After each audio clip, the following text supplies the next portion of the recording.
This podcast is brought to you by Audible.com, the internet's leading provider for audiobooks with more than 150,000 downloadable titles across all types of literature. For a free audiobook of your choice and a 30-day trial, go to audiblepodcast.com/AFTERBUZZ. You're listening to the AFTERBUZZ TV Network, now the largest new media platform on the web, and your number one source for after-show entertainment. Very good, Keith Johnson. From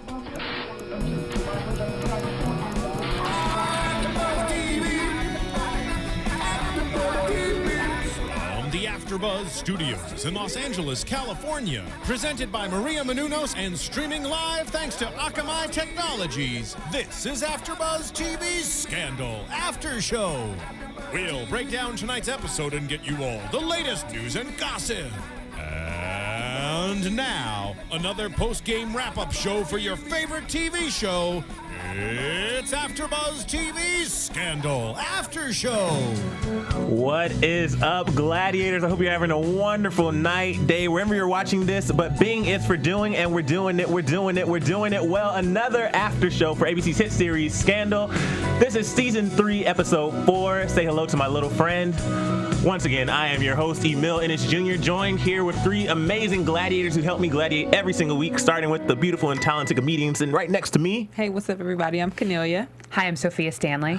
And I am Bamm Ericsen. I'm laughing because you were gone last week, and they made it very known, like where's Emile? I was sick, but I am better now. My voice went completely out, but we're going to get right into it, guys. I really enjoyed this episode. I thought it was a great episode. Did you really? I did. I actually liked the way the episode... I liked last week's episode. I liked this week's episode. It's... At least this episode was closer to the original format of Scandal. Then we get into these other issues, outlying issues. But yeah, I enjoyed the episode. Did you not? It had some good moments. I had some good moments that I really enjoyed. It had good moments, no, I didn't like it, but it had good moments. And there was 2 important things that we found out, which is basically what we were waiting for. But the weekly scandal, the weekly who did it, was boring up until the last moment when we figured out, oh, that's it. Well, I guess I was the same way. I didn't necessarily love the weekly scandal. We'll talk about that. Okay, I was about to say. The weekly scandal is this sexting scandal, and it's very much real life because you have all these celebrities and high-profile figures who don't know how to... I guess my issue is...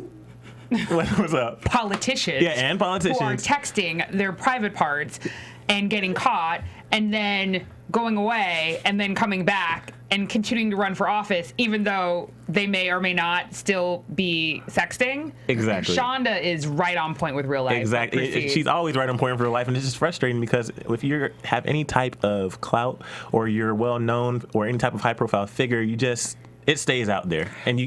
But see, people always wonder, well, why would someone do this? But the reality is, when you are with someone, you think for that moment that it's only going to stay between the 2 of you. And no matter if you are a politician, if you're a celebrity, or if you're just a TV host, or if you're a school teacher, it doesn't matter. I'm gonna adamantly disagree with you. Okay. I think there's a difference if he was actually having an affair with one or possibly multiple women, and therefore there was some level of intimacy and connectivity, and he's texting them because they're in a relationship. From the setup of the actual scandal, it seems as if he's just kind of on some dating app, right? And he's just texting people who kind of want to text other single people. So that, I think, even the fact that it's going through some kind of server set up for single people or people who want to date, that in of itself, as a politician, you should know better.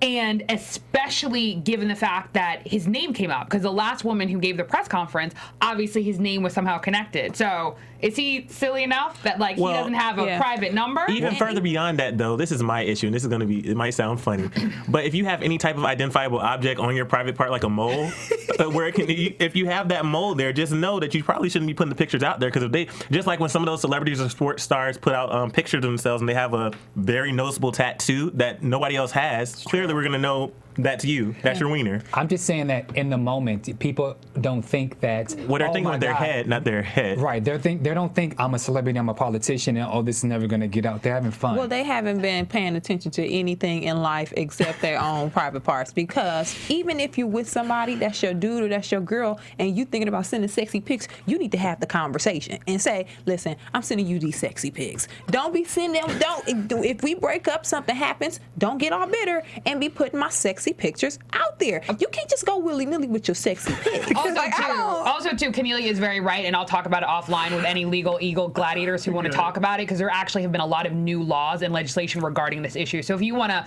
talk to me about that a little bit later, hit me up on Twitter. I'm gonna be sending my sexy pics. I can't deal with you. But let's talk about his wife, because his wife is sitting there in the office right by his side. Well, actually, can we back up? Yeah. I apologize, Emile.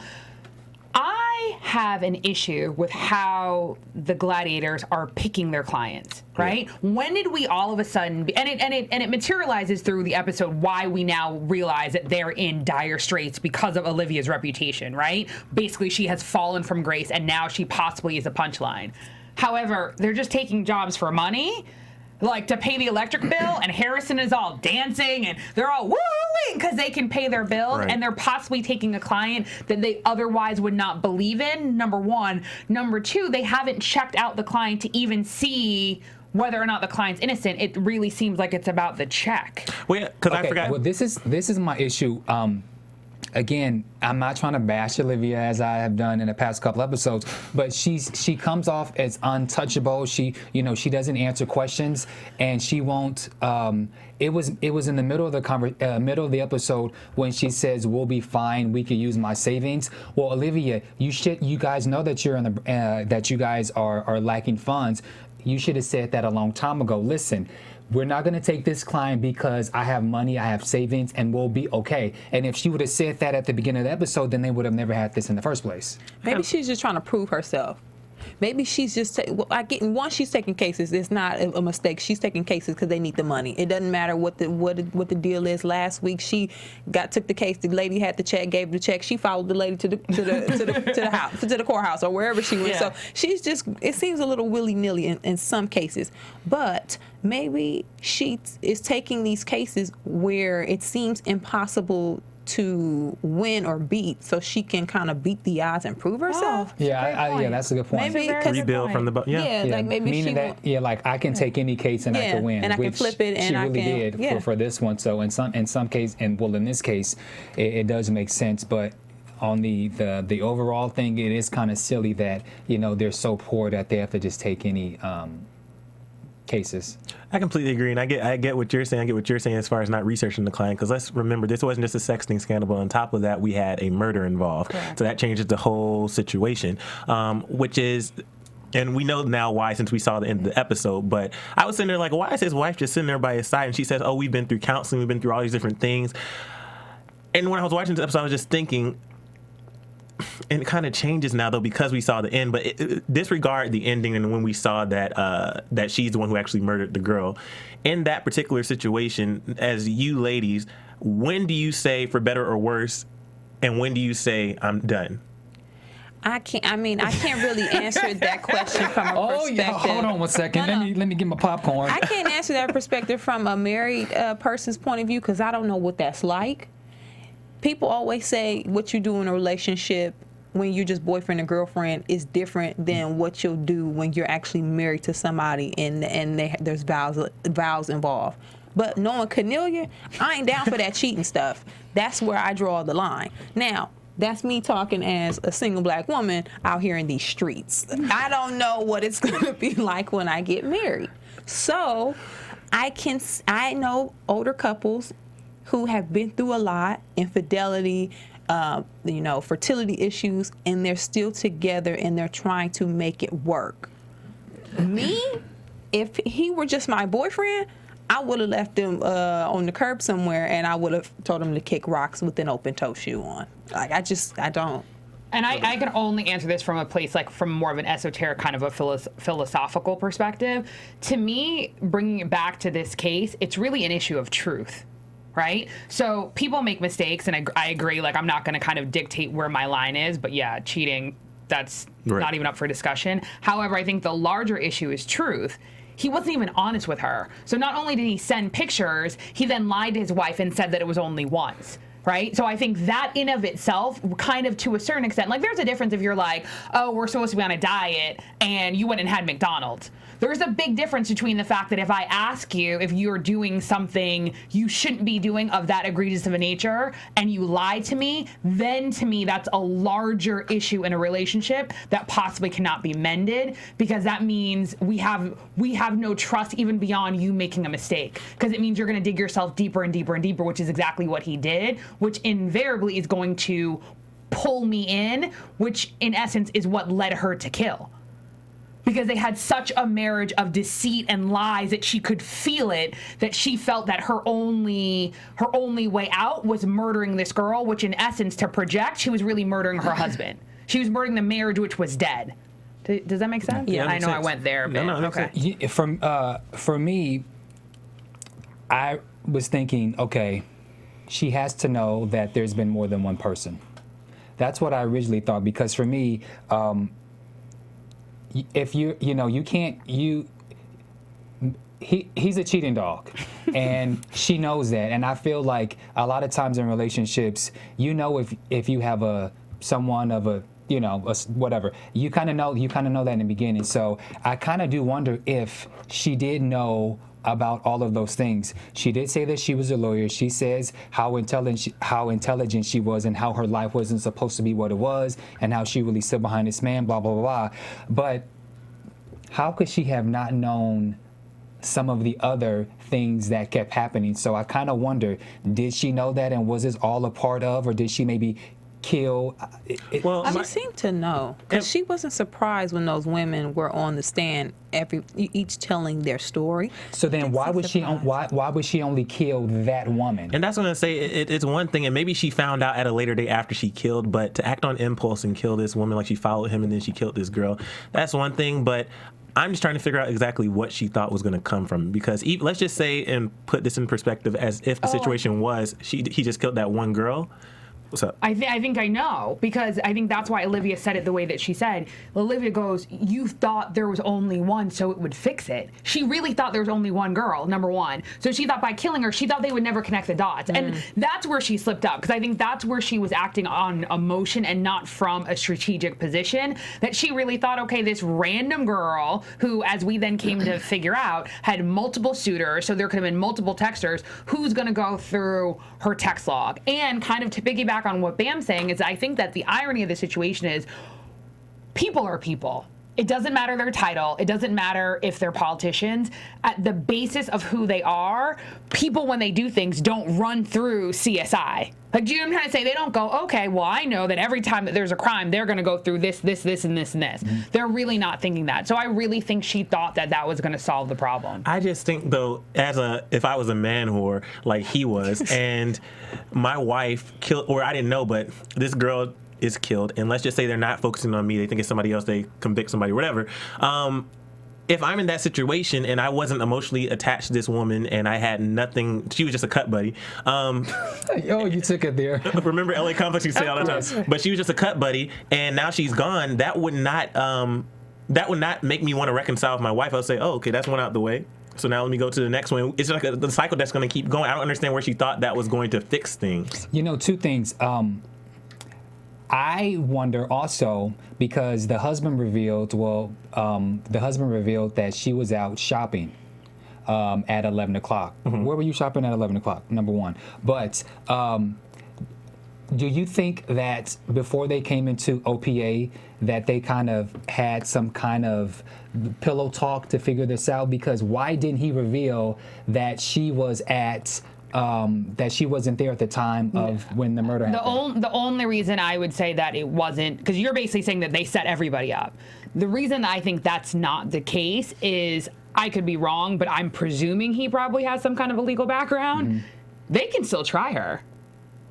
she wasn't. Do you know what I mean? Like, yeah, I'm drawing a blank. You can't try people twice for the same crime. Double jeopardy. Thank you, double jeopardy. However, she hasn't been tried. So yes, theoretically, the alibi is there, but he could still technically perjure himself. Like, it would either be perjury on the first instance or perjury in the second instance, but she can still be tried. The only difference is Olivia has a duty not to disclose the information. Yeah. So to me, I think it was loose, but I think that he did it from a place of emotion. Like, I really think he didn't realize that his wife hated him to that extent, which shows a certain level of naivete in what he was doing. Well, let's quickly talk about poor David. David just can't catch a break. And it was funny because before the ending was revealed, I don't know if you guys got the same feeling, but he was in court and he was talking about marital privilege and all this stuff. I was like, go, David, like, you're doing a good job. And then Olivia just crushed him, just crushed his hopes and dreams. But David and Abby, is anyone else... Before you go into that, there was something that I noticed when David was doing his, when he was questioning the guy on the stand. There was this extra who was on the juror. He was totally asleep the whole entire time. Every time they kept cutting to his scene, and I'm sorry, like a real jury. It was just like he was just totally like sleeping. I was like, why didn't they like? Maybe that was his role. Yeah. Sorry. That's funny. No, but I can't do it. But when. Is anybody else like, I don't know if I'm annoyed by David and Abby or if I just want, I guess it happened at the end, but I just want them, like David wants to stop playing games and just get to it. It seems like, that's how relationships are in some cases. You're with a dude, everything was good, something broke you guys up. Abby thought it was something serious, that he was lying to her, he was a different person than she thought he was. Come to find out, he wasn't. He's still a good guy. David was rubbed the wrong way. She stole the Citron car from his house. Like, they have this dramatic relationship, but under all of it, they really care about each other, and they were in a good space. Like, they had a good time together, and they really, had something, they really clicked. Yeah. It just seems like, at some point you do have to say, I'm not playing games, and, Abby, is this for real, or are you just gonna, come over here just to sleep with me? But the way Abby's going about it, it seemed like she's not playing games and that she just wants to have sex. It seemed like... So you're saying David wants more than... David wants more, but I feel the way Abby's coming, like... The same way with Jake. I feel Jake, he pushes and goes way too fast. He's demanding, don't answer the phone. Like, I don't like his tone. That bothered me too. I don't like his tone towards Olivia. And Abby's the same way toward David as Jake is to Olivia. She's very aggressive and she's going to keep going. And sometimes it works and then sometimes it doesn't. But clearly, David caved in. But he likes that. Think about it. Remember that time when David was in the shower and Abby came and broke in the house, got butt naked, and got into the shower when he was there, and she was like, I don't forget what she said, but Abby's aggressive like that with David. He seems to enjoy it. And I actually think that the difference between Jake and Abby is that I actually disagree with you. I think Abby uses sex as her protection. So that's a space that she feels comfortable, because I think that, especially with David, there obviously was a point where she realized it was real. Like, he, emptied out a drawer, and he said, he was like, yeah, originally, we were just kind of hooking up, but I really care for you. Where is this going? And they had that conversation. And at that moment, when they basically, and remember, she even said, I love you. You know what I mean? To me, for someone like Abby, the way that we had seen her up until that point, that's huge. Then to think that he is an abuser, I think that hit her at her gut. And then the fact that she then had to, when she potentially thought they were getting back together, she had to steal from him and lie. I think it's her protection. And I think that the reason, because from what it seemed, they actually weren't sleeping together. That's why it was a whole issue, oh no, I don't want you to come up. And he's kind of like, oh my God, are we back at this? And I think she needed that slow down to see kind of if they could restart the relationship from a different place. I think the way that she bounced into the room, that's a girl who is giddy and happy and is in love, which is different than a girl who is in lust. Yeah. Gotcha. Abby, and I do feel why David is in the mood that he's in. Like you said, he can't catch a break. And every time, the reason that he can't catch a break is because of OPA, which Abby is associated with. So it's kind of a reminder that the woman who I'm with and I'm the cut buddy or whatever, he's looking at her and he's also thinking, damn, I can't catch a break. I can't win a case. So I think he has a mixed emotions about the whole thing. Well, Abby's definitely broken, and she's trying to rebuild her relationship, her life, everything in general. There's a lot of broken gladiators, including Huck. we saw in this episode that Huck is now dealing with the whole what's his name, Jake Foster. He's dealing Peter Foster. Peter Foster. He's dealing with killing Peter Foster. He's dealing with command. He's dealing with all these different things, and now he's back in these AA meetings, and he's telling them that I've reverted back to whiskey, but this time it wasn't me. It wasn't my choice. It was given to me. It was handed to me, and I just kept drinking the whiskey and drinking the whiskey and drinking the whiskey. This was an emotional scene, and then we pull away, and we pull away, and we see a shadow, and it's Quinn. Quinn,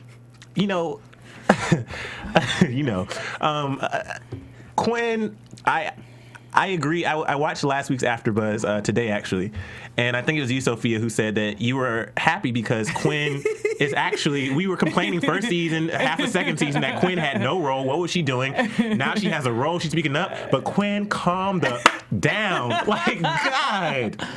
She is on one. Like, she does not understand personal space, because my issue with this scene was Huck in that type of environment, especially somebody in AA. A lot of those people, I would imagine, obviously I don't know, I haven't been to one of those meetings, but I would imagine that you wouldn't go there unless you had a friend or a family member dealing with the same situation. You wouldn't go there. I wouldn't go there with Bamm and say, Bamm, come support me in this meeting. I would go there with people I didn't know, and I would find the support in this group, and they would become my new family for this particular issue that I'm dealing with. But for Quinn to invade somebody's personal space and personal issue right there, and then, like, have her phone go off in the meeting too, like in the middle of this impassioned speech, like, Quinn, listen. like, Quinn, you said something, and you said Quinn invades personal space. The same way she was checking Olivia's emails, the same way she gave up the printout of the papers of the emails. My thing is, Puck continue to teach Quinn the ropes as far as, hacking, being that tech savvy type of person, taking initiative with the job. But Huck said two things to Quinn, and when he said this to her, her eyes glossed over because it seemed like she didn't understand a word he was saying. He said, friends don't follow friends. Huck said that to Quinn, and she looked like if he was speaking Japanese. Then he also said, it's not polite to sneak up on people. Quinn at that moment was looking like he was speaking Nigerian, like what is something. Quinn is a little stalker. She's a stalker now. I'm so over her. Like, okay. I'm gonna switch gears with it. Okay, I think this is where I have an issue with Quinn. I agree with everything that everyone's saying, but let's not forget that Huck is a spy. Number one, Huck is a spy on a level that we have possibly never seen before, right? And we at least know that. And when I say we, the associates, right? Like, they know that there's something a little bit different about Huck. So what if it's not an AA meeting? What if as you're there, it's other spies, and as you're leaving there, go, who is this person? And they kill you. Remember when she was doing the whole, when they were trying to find the mole and they were at the dry cleaner and she kind of messed up? It's like, you still a baby Huck. Right. Like, do you know what I'm trying to say? Respect that. So you're not the master yet, so don't be following the master. So that's really my issue. So my issue actually isn't a matter of friends, because I disagree. Friends do follow friends. No, seriously, I think they do. Because I think at the end of the day, if your friend has a problem and you think your friend is going to be in danger, you literally, I think, have a right as a friend to follow them, potentially to catch them so that they don't get into harm's way. The difference is, when you think that the person is a spy or something of that nature, that's, I think, where it's out of line, because I don't think they should be treating each other like clients.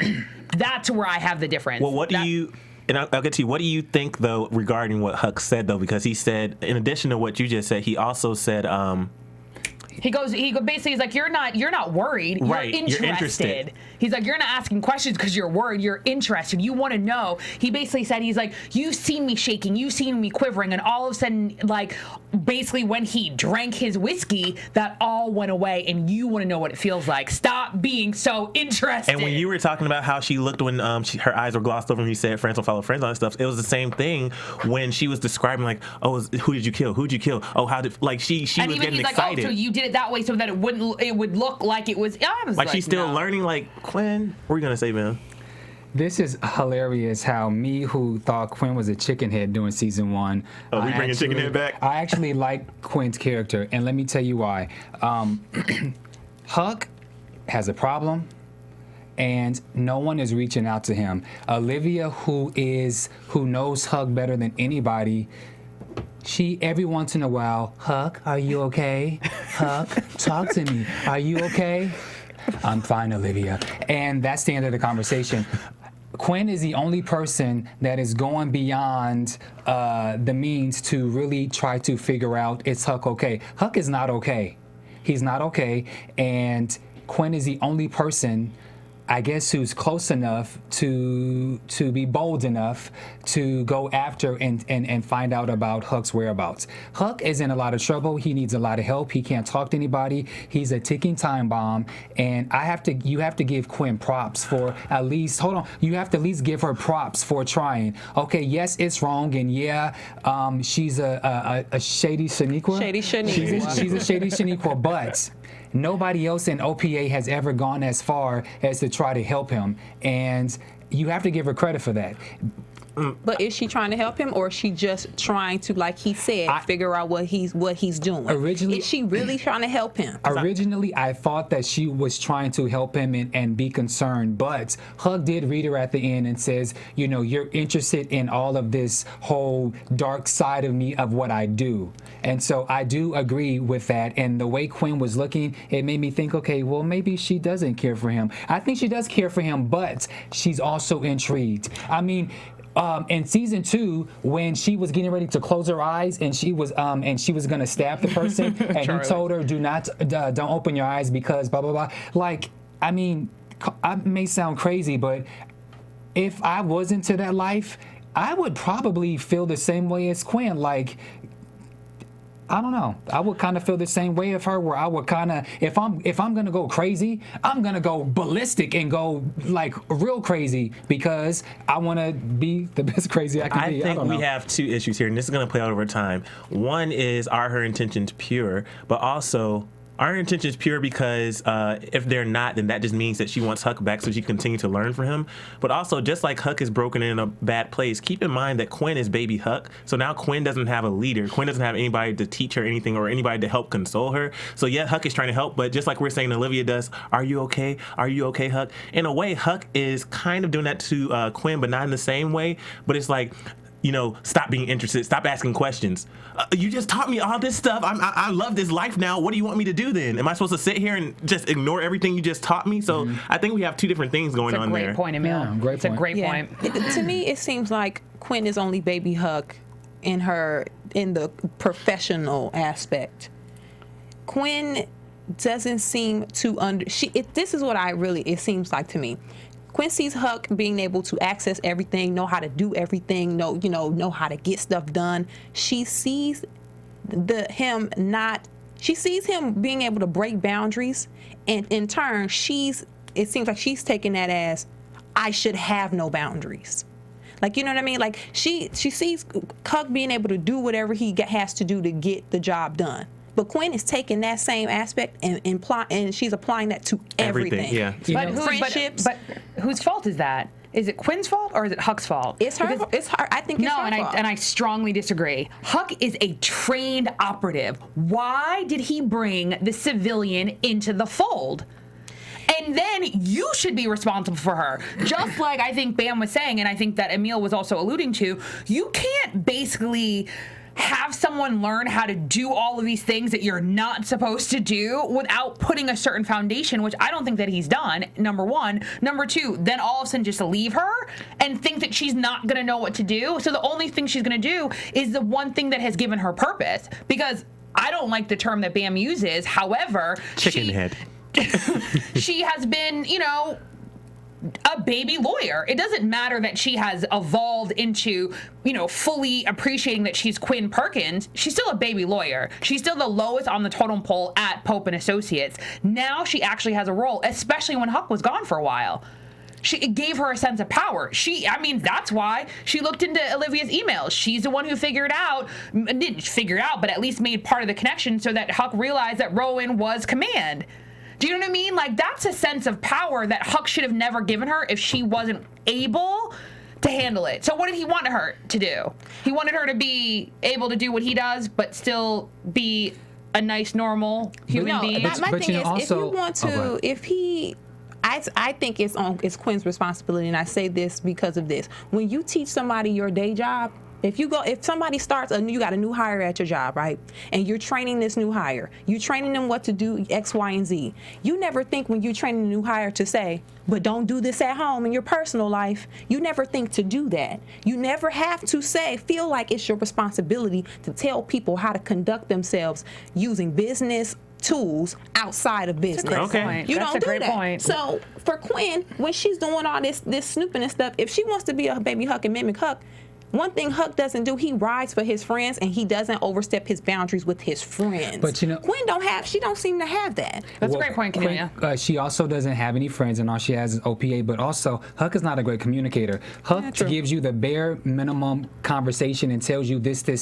He's not really an instructor, so it kind of goes both ways. That's true. And if Olivia would not, if Olivia, here I go, if Olivia wasn't so consumed into her life, she should be the one. No, I take that back. Never mind. We can talk about this Huck Quinn thing all day long, but all I'm saying is that maybe Quinn should get, in fact, in her free time, since she doesn't know what to do with her purposes, she needs to get a book. I don't know if she needs to read a book. Yeah, get a book or listen to a book. In fact, she should listen to a book. I think she totally should listen to a book. And the reason being is that this podcast is being brought to you by Audible.com. Audible.com is the internet's leading provider in audiobooks.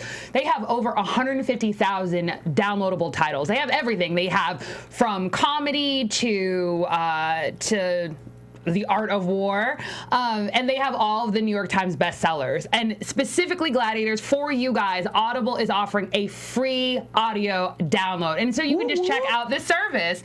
You can download basically on all of your mobile devices, and you can even burn it onto a CD, so you can pop it in the car and you can listen. It's fun, it's easy. They have things for all ages. And Gladiators, I've already downloaded Outliers, which you've probably noticed that I misquote in this podcast a lot. So again, check out the free, if you want to check out a free audiobook, you go to audiblepodcast.com/AfterBuzz. Again, it is audiblepodcast.com/AfterBuzz. Thanks, Sophia. I didn't know you could put it on the CD too. That's kind of cool. Yeah, right? Put it in my car. So now let's get to the meat of the episode. We have the Remington scandal. We have Jake. We have Fit and Olivia. So, and of course Eli Pope, and then a little bit of Cyrus. We're gonna get into all of this. I think I want to start with Jake, actually, because the last time I was here, I was kind of leaning towards the whole Jake Olivia bandwagon. Yes, you was. Oh, Lake. I think I want to recant my statement because I don't know what about Jake is rubbing me the wrong way. We were sitting in the studio, and Kennelia made a good point. First of all, does Jake not have an apartment to go to because he's always there? Dude don't have no home out here. But I think my issue is Olivia is in such a vulnerable place that she's been vulnerable before, but she's in such a weird place right now, in low place, because we see how this interaction with her father really has broken her completely down to the core. Like, she's not Olivia Pope right now. She's this daddy's little girl, as she says. My issue is she made a good point at last week's episode when she said, how'd you get out of the hole? And she kept pressing him, how'd you get out of the hole? And then, Jake kind of goes around and he doesn't really answer. But I think right now my issue is really with trusting him. Jake's there, but who's to say that the deal was, I'll let you out of this hole, but I need you to do this for me, woo Olivia, whatever Eli told him to do. Everything he says now, I can't trust him, and I'm just worried that I was sitting right next to Kennelia. Every time they had like a kissing scene or she got close to him, I would do like this weird growl or grunt because I don't know. It's weird seeing her in this place. Also, too, right? So, and I'm going back to the last episode. So he says that the way that he was able to get through the hole was that he kept thinking about Olivia. Yeah. Right? So he kept pictured her thinking face about this person who was his project, right? It was his mark. Right? Mm-hmm. And he was supposed to get close to her, and he did. And then he was supposed to kill her, we think, and he didn't. And because he didn't kill her, he gets thrown in a hole. So that's the person you think of to get you through it? In essence, the person who got you thrown in a hole. And then afterwards, you realize that the person who threw you in the hole is the father of the woman that you were dreaming about, and you're still dreaming about her? Something doesn't seem right. Sounds like payback. Yeah. And I'm not going to go that far because I really think in some weird, twisted way, it's actually more about his own ego, especially as it relates to Fitz. Because going back, the way that he was like, oh, I didn't know she was your girl. Right? The way that she even so casually brings up, oh, like, you know, your father who saved your ex-boyfriend who's the president. Do you know what I mean? Like, he just slips it in like, dude, just because you happen to know my personal life, don't bring it up like we're close, like we're intimate. Like, as far as I'm concerned, what? They slept together once? Like, and I'm not trying to be grown up and be like, whatever, but again, they slept together once. They're not boyfriend and girlfriend. There's no relationship. There's no intimacy. So stop bringing up my ex-boyfriend, who is the president of the United States of America. Because then to me, I'm amazed that she's like, you don't have clearance to discuss this. No, she needs to shut it down. Yeah. Number one. Number two, and then I'm done. When she leaned in for the kiss, I would have rooted for him if he kissed her once and then stopped. Because then there would be trust. For the same reason that you said. She's vulnerable. Don't go there. Be a man. Be a gentleman. You're in the Navy. Like the president. I'm not saying he's a gentleman, but I think he's more of a gentleman than Jake. For me, I didn't have a preference whether, I thought Jake was cool or whatever. Like I said, I thought he was a little junior Fitz because of his swag and his game or whatever. And to kind of prove my point of that, I do think that there is something that maybe we don't know about between Fitz and Jake, because Jake did something that you are as a comedian, I need you to give me one of your famous lines, because what he did when Olivia was on the phone, cold peas basically, Olivia said, hello, Mr. President. Okay, so Jake knew that Olivia was on the phone with Jake. And he sat there patiently as she was having conversation. And then he just, what did he say? He says, more wine? He goes, more wine? He said it loud enough to make sure that the person on the other line can hear it. He violated side piece rule number 1. Wait, and he poured her more wine at the beginning when she on the phone. But no. But see, he's claiming dibs. He's basically trying to shut down whatever is going on with the president or whatever. If for any inclination that he may think that something's may going on, he basically wants to, excuse my French, he basically wants to shut that shit down. That's what he did. Well, yeah, but you know what? That's when she should have been like, you know what? Hold on, Fitz, hold on, and she should have put him on mute, and she should have said, "Don't you ever make a noise when I'm on the phone talking business with in regards to my personal life. Do you understand?" And then she should have got back on the phone and said, "I'm back." But let's also remember, he's been very aggressive. Look back at season 2 when he says, you don't look like you're not a cook or something, and she was like, how do you know that? And then he was like, we're spying on her. Yeah, and then the one time when they actually started making out in the kitchen, he was like, don't answer that. Like, well, the type of men that she likes men that are aggressive with her.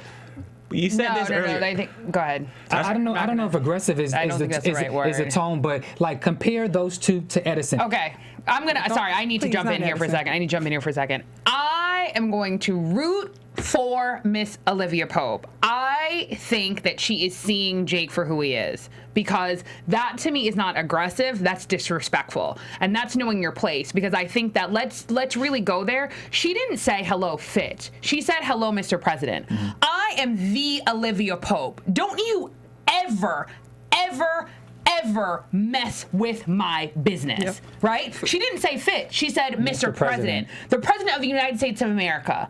You don't know what we're talking about. So in essence, he was basically, and this is, Kennelia actually said this when we were in the room, he was possibly about to disclose to her something to do with Remington, right? Which again has to do with national security, because this whole thing has to do with the Republic, right? And Rowan trying to navigate outside of the auspices of the government and the checks and balances of the person that we put into the top position, which we didn't because of Citron, but you still get my point, right?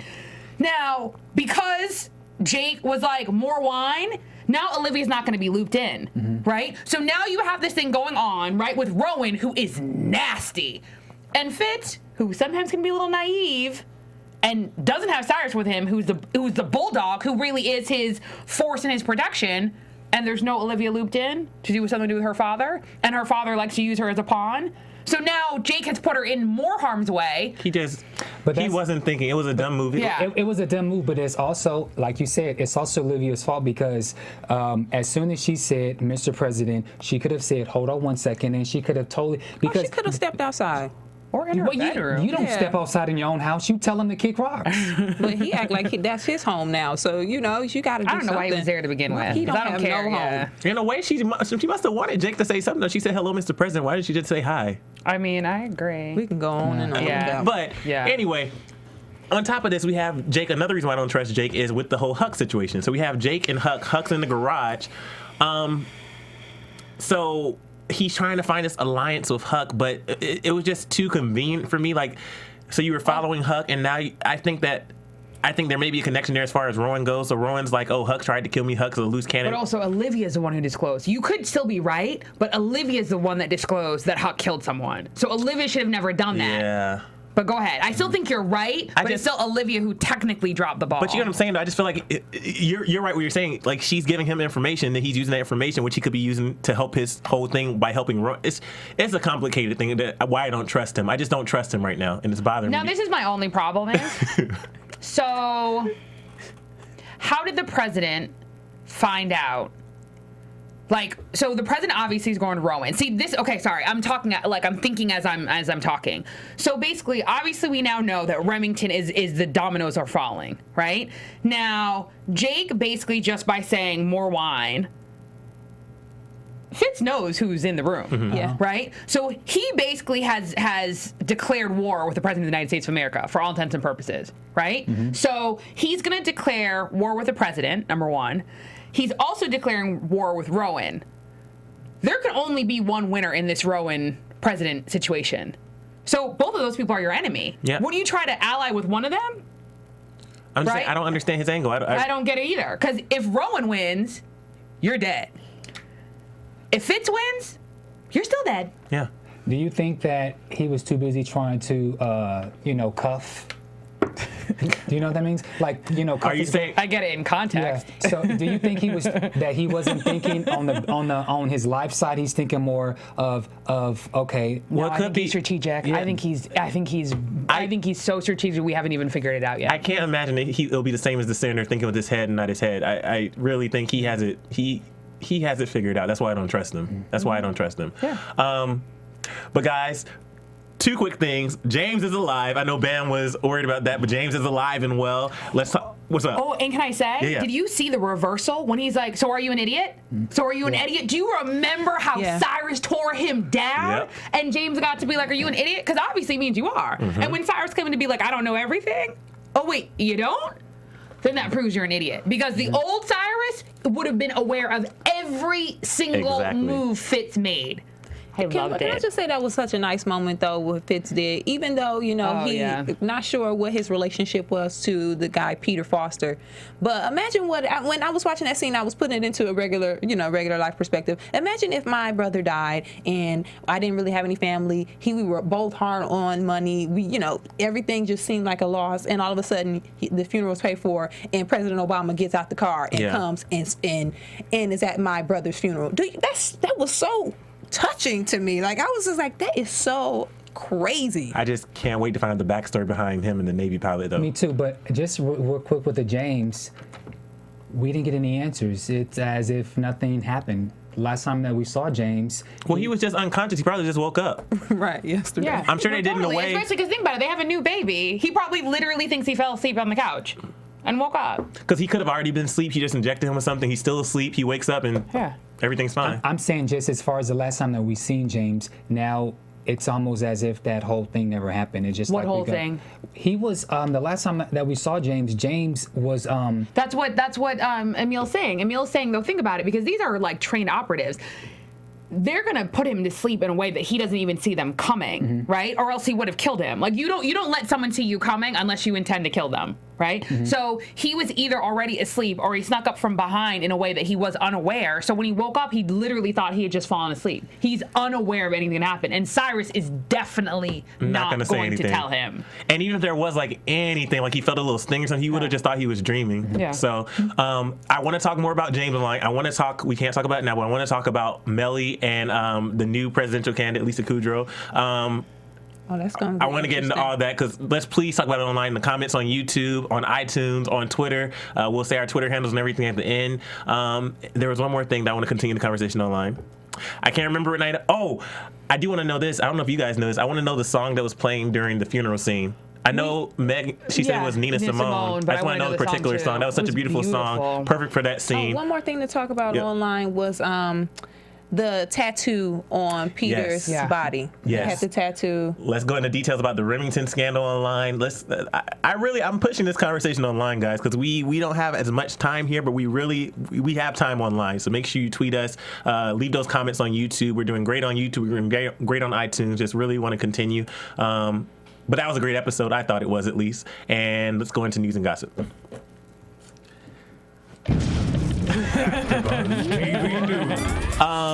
So Scandal's killing in the ratings. I saw that. I think it was like 7.5 million viewers last week. They said it was second series high, or second. Is that right? Second series high or whatever. Second high for the series.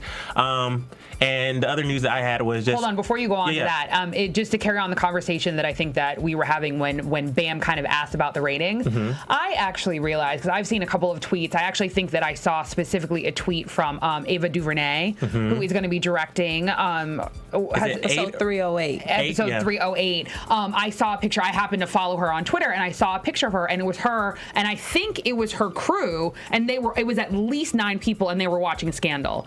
Scandal people are watching in groups, right? Yeah. Think about it. Like, I know people have Scandal parties, there are Scandal teenies. So just even take that 7.5 number, right? Because it's 7.5 million. Or no, what does that really relate to? It's really more 12. I know the number is a little skewed from the actual digit.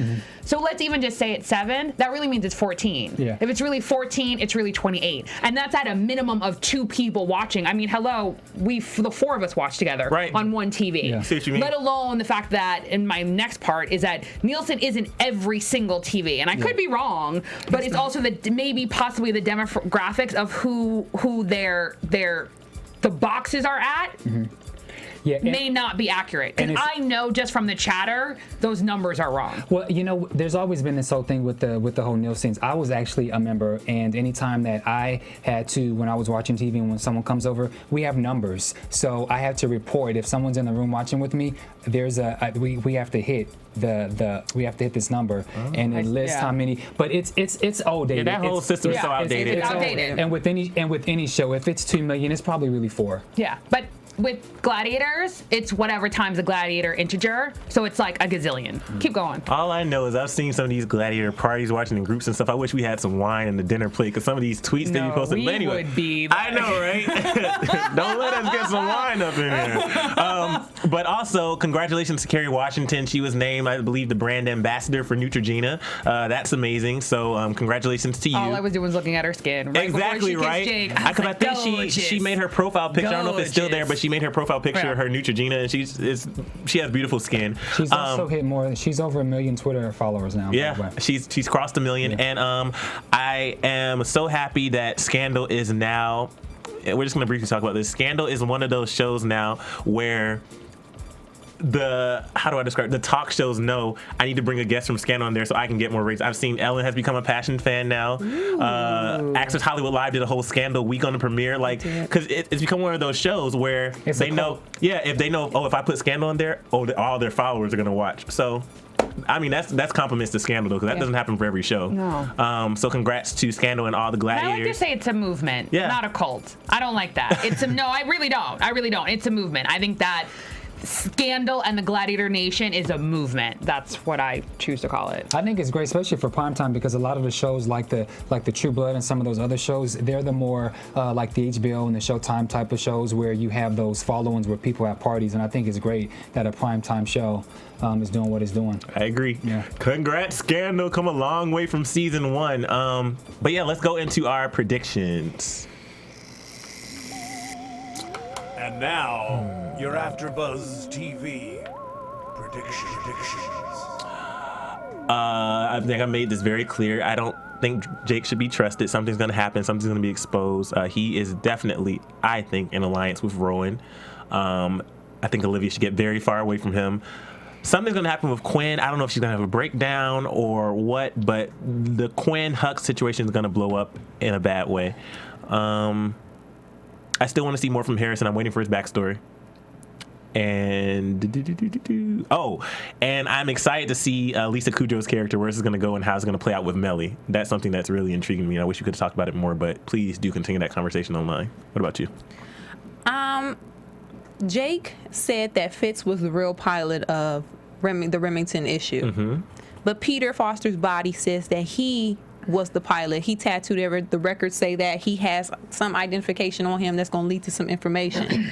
Fitz went into Rowan's office and said, basically, reunited, and it feels so good. Like, that's pretty much what he said. Yeah. So now my question, more of a question, was Fitz B613, but in the beginning stages before it became this powerhouse? Yeah, because he flew the. He flew it for, so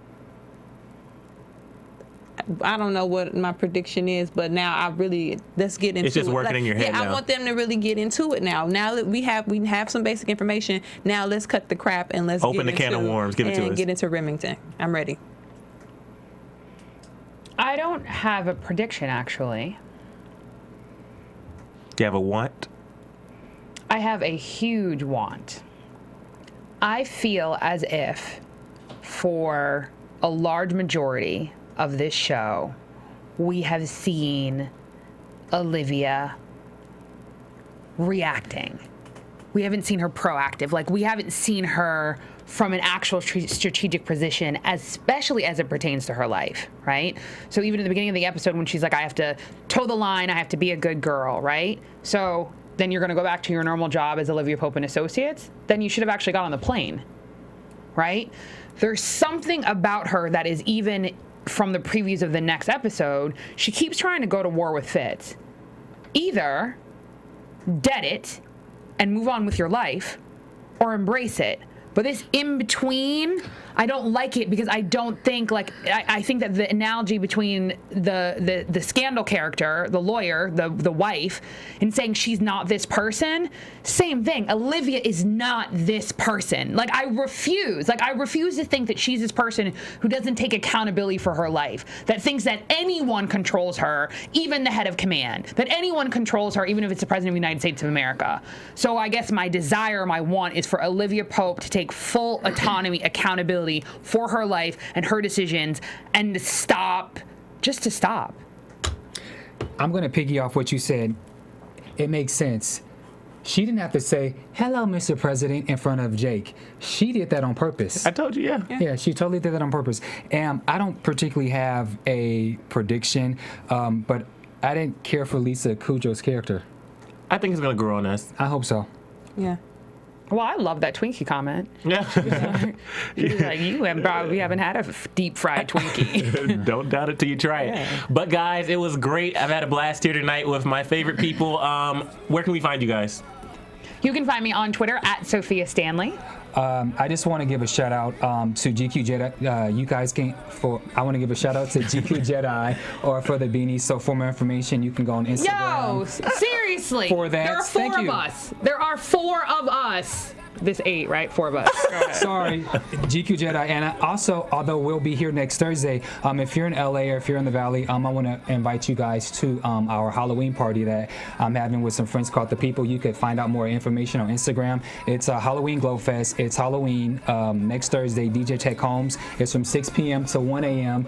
Costumes. And after we're done, I hope that you guys come to the party. And you can find me on Facebook, Twitter, and Instagram at Kennelia. And guys, you can follow me on pretty much everything at Emile Ennis Jr.